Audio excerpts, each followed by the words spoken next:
Assalamualaikum warahmatullahi wabarakatuh. Perkenalkan, nama saya Rahmi Novita dan teman saya. Assalamualaikum warahmatullahi wabarakatuh. Perkenalkan, nama saya Randi dan teman saya. Assalamualaikum warahmatullahi wabarakatuh. Perkenalkan, nama saya Rika Safitri dan teman saya. Assalamualaikum warahmatullahi wabarakatuh. Perkenalkan, nama saya Rizky Agung dan teman saya. Assalamualaikum warahmatullahi wabarakatuh. Perkenalkan, nama saya Robi Rahman.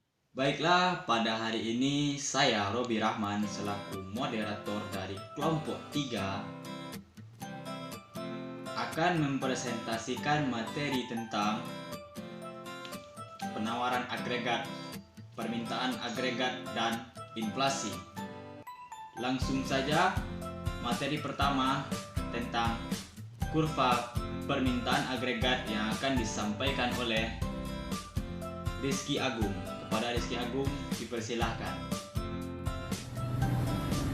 Baiklah, saya ucapkan terima kasih kepada moderator yang telah memberikan kesempatan untuk saya untuk menjelaskan kurva permintaan agregat. Apa itu kurva permintaan agregat? Kurva permintaan agregat berfungsi menunjukkan hubungan antara keseluruhan permintaan terhadap barang-barang dan jasa sesuai dengan tingkat harga tertentu. Permintaan agregat adalah satu daftar dari keseluruhan barang dan jasa yang akan dibeli oleh sektor ekonomi pada berbagai tingkat harga tertentu. Jadi kurva permintaan agregat atau agregat demand curve adalah suatu kurva yang menjelaskan hubungan antara jumlah output agregat yang diminta oleh satu konsumen dengan tingkat harga tertentu ketika semua variabel lainnya dianggap konstan. Nah, yang berikutnya itu faktor-faktor permintaan agregat. Apa saja faktor-faktor permintaan agregat? Yang pertama itu pendapatan disposable atau pengeluaran konsumsi, tingkat bunga, investasi, jumlah uang berdaril, pengeluaran pemerintah, pajak, pendapatan luar negeri, harga luar negeri, dan nilai tukar real. Digunakan untuk kurva permintaan agregat, yaitu pertama pendekatan teori jumlah uang, kedua itu pendekatan komponen permintaan agregat. Yang pertama, pendekatan teori jumlah uang ini menerangkan bahwa permintaan agregat ditentukan semata-mata oleh jumlah uang yang beredar. Yang kedua, pendekatan komponen permintaan agregat. Pendekatan yang kedua ini didasarkan pada pengujian perilaku bagian-bagian komponen permintaan agregat seperti investasi, konsumsi, pengeluaran pemerintah, dan ekspor. Berikut adalah kurva permintaan agregat. Dapat kita lihat di dalam kurva tersebut bahwa pergeseran terjadi di dua arah, yaitu ke kanan dan ke kiri.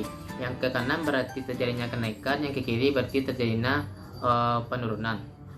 Pergeseran ke kanan yaitu dari AD ke AD1 terjadi akibat adanya kenaikan di dalam pendapatan disposable, konsumsi, investasi, jumlah uang berdaril, belanja pemerintah, pendapatan luar negeri, dan harga luar negeri. Sementara mengalami penurunan pada pajak, tingkat bunga, dan nilai tukar real. Begitu sebaliknya, pergeseran ke kiri dari AD ke AD2 terjadi akibat adanya penurunan di dalam pendapatan disposable, konsumsi, investasi, jumlah uang yang beredar, belanja pemerintah, pendapatan luar negeri, harga luar negeri. Sementara mengalami kenaikan di dalam tingkat bunga, pajak, dan nilai tukar real. Baiklah, sekian penjelasan dari saya kembalikan kepada moderator.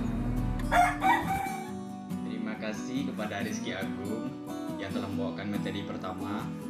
Materi selanjutnya tentang kurva penawaran agregat yang akan disampaikan oleh Rahmi Novita. Kepada Rahmi Novita disilakan. Baiklah, pada kesempatan kali ini saya akan menjelaskan mengenai penawaran agregat atau AS. Kurva agregat atau agregat supply adalah suatu kurva yang menggambarkan pendapatan nasional, yaitu nilai barang dan jasa yang akan diproduksi sektor perusahaan pada berbagai tingkat harga. Kurva AS menerangkan pendapatan nasional yang akan diwujudkan perusahaan-perusahaan pada berbagai tingkat harga. Ciri-ciri kurva AS pada tingkat pengangguran yang masih tinggi, kurva AS cenderung landai. Maksudnya, penambahan produksi nasional dapat dilakukan perusahaan-perusahaan pada harga relatif tetap karena A. Kapasitas penggunaan barang belum mencapai kapasitas yang optimum. B. Upah masih relatif tetap. Hal ini dicapai pada bagian AB dari kurva AS, yang mana titik B hingga titik C, yaitu titik garis tegak, pada tingkat kesempatan kerja penuh, kurva AS bertambah tingkat kenaikannya sebab pengangguran sudah semakin merosot dan kapasitas pabrik-pabrik sudah mencapai optimum. Sesudah tingkat kesempatan kerja penuh, kurva AS keadaannya semakin tegak. Ini bentuk kurvanya. Yang hijau menggambarkan pendapatan real, lalu yang merah menggambarkan tingkat harga yang landai. Dua penyebab dari bentuk kurva AS melengkung ke atas, yang pertama itu ciri fungsi produksi, lalu ciri pasaran tenaga kerja. Lalu, efek hukum hasil tambahan yang semakin berkurang. Dalam jangka pendek, fungsi produksi dapat dinyatakan menggunakan persamaan Q sama dengan L besar dalam kurung. Artinya, jumlah output pada nilai produksi real ditentukan oleh jumlah tenaga kerja yang digunakan, yang mana semakin tinggi tingkat harga, semakin besar jumlah barang yang diproduksi dan ditawarkan para perusahaan. Lalu, faktor yang mempengaruhi bentuk kurva AS yang lain yaitu pasar tenaga kerja dan kurva penawaran agregat. Semakin tinggi tingkat harga, semakin banyak pendapatan nasional real yang ditawarkan perusahaan dalam perekonomian. Lalu, tingkat pengangguran dan tingkat kenaikan upah. Terdapat hubungan negatif antara kenaikan tingkat upah dan tingkat pengangguran yang digambarkan oleh kurva Phillips, yaitu kurva yang menerangkan ciri-ciri hubungan antara A. Tingkat kenaikan upah dan tingkat pengangguran, lalu B. Tingkat inflasi dan tingkat pengangguran. Ini bentuk kurvanya. Kurva yang di atas yaitu kurva hubungan antara upah dan kesempatan kerja, lalu kurva yang di bawah menggambarkan bentuk kurva penawaran agregat. Berdasarkan kurva Phillips dapat disimpulkan semakin tinggi kesempatan kerja, semakin tinggi tingkat upah.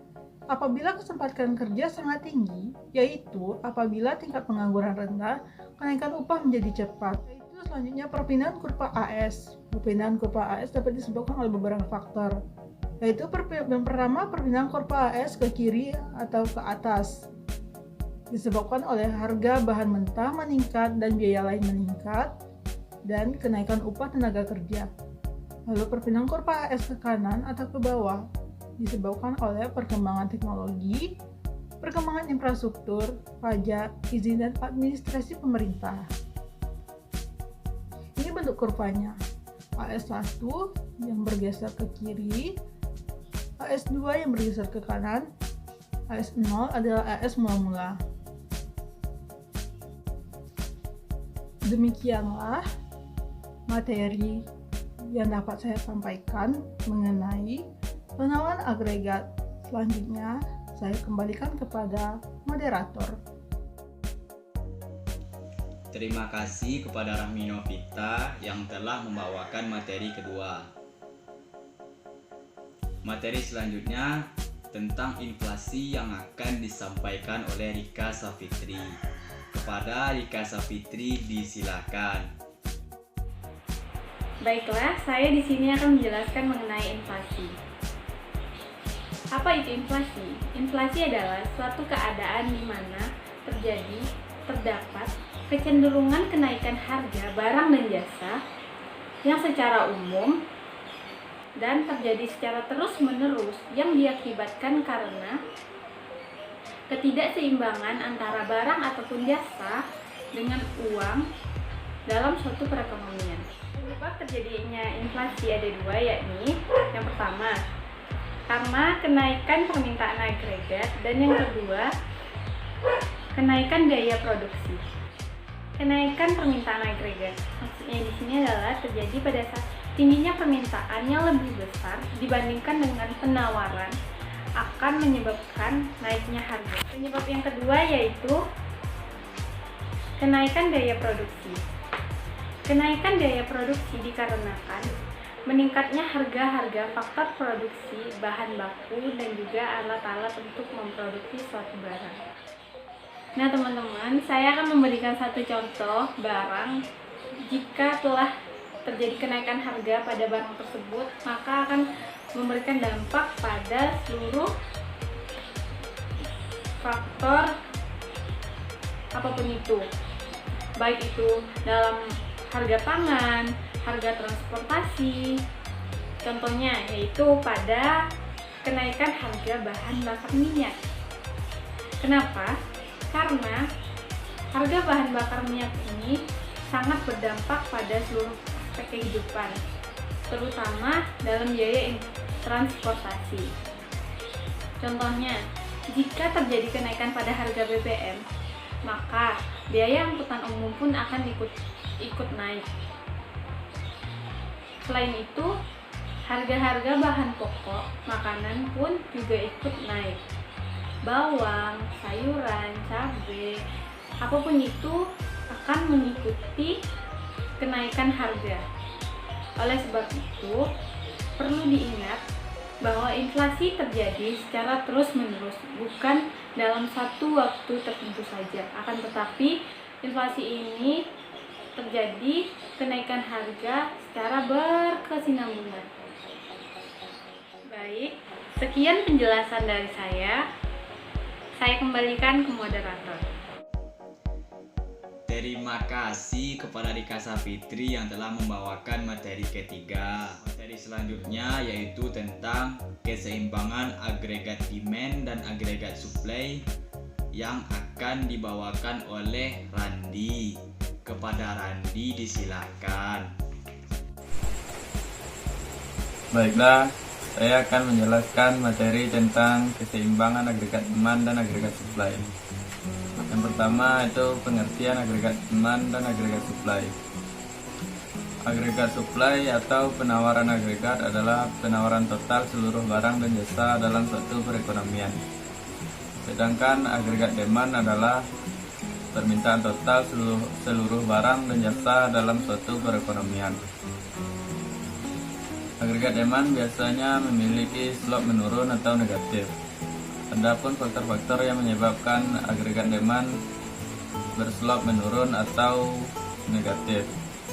Yang pertama yaitu efek kekayaan.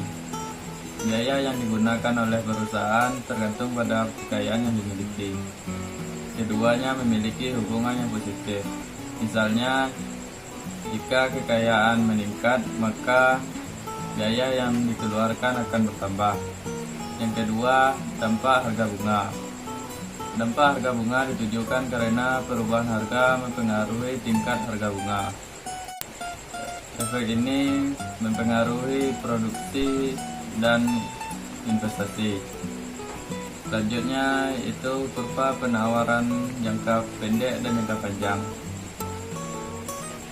Dalam jangka pendek, jika tingkat output rendah, maka kurva ini akan terbentuk agak datar dan menjadi vertikal seiring perekonomian mencapai kapasitasnya. Sedangkan dalam jangka panjang, jika tingkat upah dan biaya lain sepenuhnya menyesuaikan diri dengan perubahan harga, maka kurva penawaran agregat akan berbentuk vertikal. Selanjutnya yaitu tingkat harga equilibrium. Tingkat harga equilibrium dalam perekonomian terjadi pada titik ketika kurva agregat demand dan agregat supply saling berpotongan. Perpotongan kurva agregat demand dan kurva agregat supply mempengaruhi equilibrium dalam pasar barang dan uang, dan seperangkat keputusan harga atau output dari semua perusahaan dalam perekonomian. Sekian penjelasan dari saya. Jika ada kesalahan, saya mohon maaf. Saya kembalikan kepada moderator.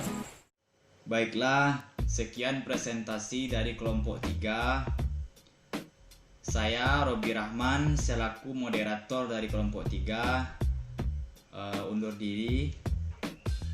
Kalau ada teman-teman yang ingin bertanya, kritik dan saran, silakan melalui forum e-learning.